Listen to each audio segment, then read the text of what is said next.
कोई नहीं कर सकता। इलेक्शन हो गए जिन्हें कैंडिडेट ही ना आया लाल जड़ा खड़ोता है किवें तगड़ी पार्टी है, वो डंडा नहीं बोलदा नहीं, एक तो बोल के इस तरह जनाब।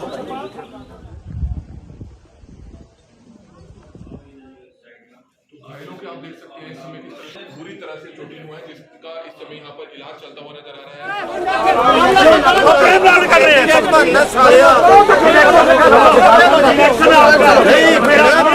है। और ये देखो जैसे अधिकार होता है पोलिंग बूथ से 400-500 मीटर दूर लगाने का, ठीक है, ये हमारे प्रशासन से भी गुहार है कि उनका तो हम उसके पास ही था, वो तो सब इरादा करके बैठे हुए थे, लेकिन हम तो वहाँ से आधा किलोमीटर दूर बैठे थे। उनके तो लड़के एकदम पड़ गए बापूजी को, सभी को वोटिंग को लेकर वोट डालने गए थे। हाँ हाँ, फतेहगढ़ गाँव में। हाँ, हमारी आंटी को भी लगी यहाँ पे, वो घर ही हैं लेकिन लेकर ही हैं। हाँ, कृपान थी, टांगे थी, काफी घायल हुए। हाँ, बापूजी को चोट, आंटी जी को यहाँ पे लगा, गंडासा भी था उनके पास।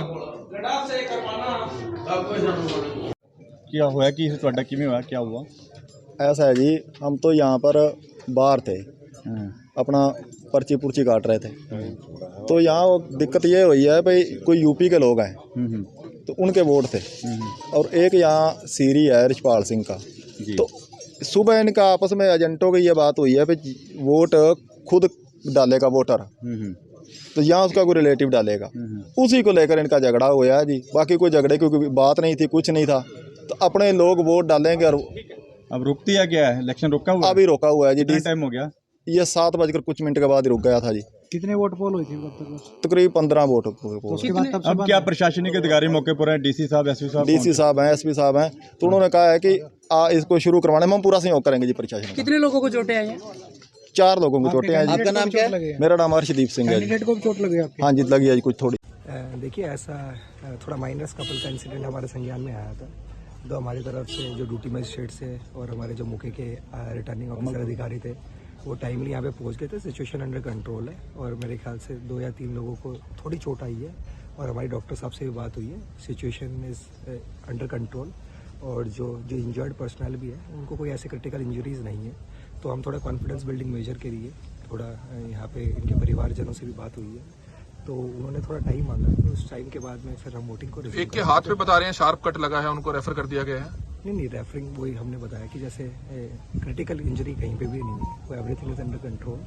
तो हमारे जैसे डॉक्टर साहब बात बोल रहे हैं, उनको रेफर जरूर करा गया क्योंकि वो टर्शरी यहाँ पे CHC जो हमारे मिसिंग था वहाँ पे वो फैसिलिटीज़ नहीं थी। तो मेरे ख्याल से आधे एक घंटे में सिचुएशन। जो सर सरपंच उम्मीदवार है और अंदर जो बैठे पोलिंग एजेंट थे वो भी घायल हुए हैं।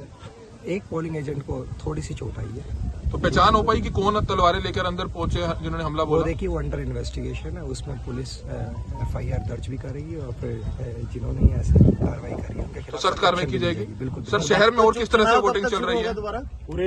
पूरे जिले में जो वोटिंग चल रही है कैसे चल रही है हर जगह? बाकी जैसे टोटल हमारे 892 बूथ्स हैं, सभी जगह पे पोलिंग बड़ी स्मूथ चल रही है, फ्री एंड फेयर तरीके से चल रही है।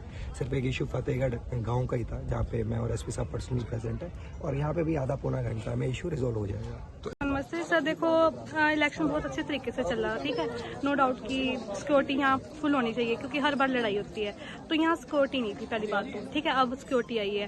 तो दूसरा ये है कि अब हमारे जो सब इंजर्स है वो अभी यहाँ नहीं है, जो मौके के सरपंच अब खड़े हुए हैं वो मेरे पापा हैं, वो अभी यहाँ नहीं है, तो हम उनके बिना इलेक्शन शुरू नहीं करेंगे। तो वो भी घायल हुए हैं? हाँ, उनको चोट कह रहे हैं कि बता रहे हैं कि चोट लगी हुई है, तो अगर हमारे मेन मेंबर ही यहाँ नहीं है, एजेंट नहीं है, तो हम इलेक्शन कैसे शुरू कर सकते हैं? हमें थोड़ा टाइम तो दें। इलेक्शन देखो, हम मानते हैं हम पढ़े लिखे, इलेक्शन होना बहुत जरूरी है, पर इलेक्शन हम उनके बिना शुरू नहीं करना चाहते क्योंकि हमें इस चीज की नॉलेज नहीं है। देखो, पढ़े लिखे जो थे, जिनको नॉलेज है इस चीज की, वो सब गए हुए हैं। किसी ने अपनी कार्रवाई जब तक सर देखो हमें नॉलेज है, वोट सभी ने खुद डालना, देखो हाँ, हर कोई खुद डालता, कोई धक्के से तो सर डालेगा नहीं, पर जब तक हमारे मेन अंदर जो एजेंट थे सभी को चोटिल है, वो चोटिल हमें पता नहीं हो कैसे है, कब तक आएंगे, हमें उनका पता चलने दो। जो सरपंच खड़े हैं वो नहीं है यहाँ पे, हम उनके बिना, जब हमारे मेन मुद्दे ही यहाँ पे नहीं है सर, हम कैसे पोलिंग स्टार्ट कर? देखिए, सुबह हमें एक इंसिडेंट की इन्फॉर्मेशन यहाँ फतेहगढ़ में मिली थी, उसके बाद मैं और DC साहब भी मौके पे आए थे, और सभी हमारे जो पोलिंग पार्टी है और हमारे जो पुलिस कर्मचारी है उससे भी हमने घटना के बारे में विस्तार से पूछताछ करी है। साथ ही जो कैंडिडेट्स हैं उनसे भी बात हुई है, और कुछ लोग जो घायल हुए थे, हालांकि हमारे जो जैसे DC साहब ने बताया था, डॉक्टर साहब से बात हुई है, उनकी स्थिति ठीक है। एक कैंडिडेट से मेरी भी बात हुई है जिसके बताया जा रहा है कि थोड़ी चोट लगी है। उनसे भी हमने कहा है कि आप वो यहाँ पर पहुंच करके वोटिंग में जो भी है इस प्रक्रिया को सुचारू रूप से संपन्न करवाएं। अभी जो परिजन है कुछ उनसे भी बात हुई है, उन्होंने भी आश्वासन दिया है कि जल्दी हम कार्रवाई अपनी तरफ से वोटिंग की कार्रवाई शुरू करवा देंगे। तो प्रशासन अभी थोड़ी देर में कार्रवाई वापस शुरू करवाएंगे। दोनों सरपंच उम्मीदवार देखिए ये जो सेंसिटिव बूथ था, ये वैसे पोलिंग बूथ पे 2 कर्मचारी होते हैं, 2 कर्मचारी यहाँ पर एक्स्ट्रा लगाए गए थे और साथ में एक पेट्रोलिंग पार्टी भी थी। तो दोनों सरपंच उम्मीदवारों के बीच में झगड़ा हुआ है सर? ये देखिए पहले कुछ एजेंट्स में आपस में कुछ इश्यू हुआ है, बाद में कुछ लोग और वहाँ पर आ गए थे। हमारे पास में कुछ वीडियोज हैं जिसके आधार पे हम उन लोगों को आइडेंटिफाई करेंगे। तो गिरफ्तारी भी की गई है अब तक? देखिए अभी एफआईआर दर्ज करने की कार्रवाई शुरू की जा रही है, बयान लिखे जा रहे हैं और इसके बाद में एफआईआर दर्ज करके इसमें इस मामले में कोई किसी प्रकार की ढील की नहीं जाएगी। जो भी इसमें इन्वॉल्व है डेफिनेटली उनके खिलाफ सख्त कानूनी कार्रवाई की जाएगी।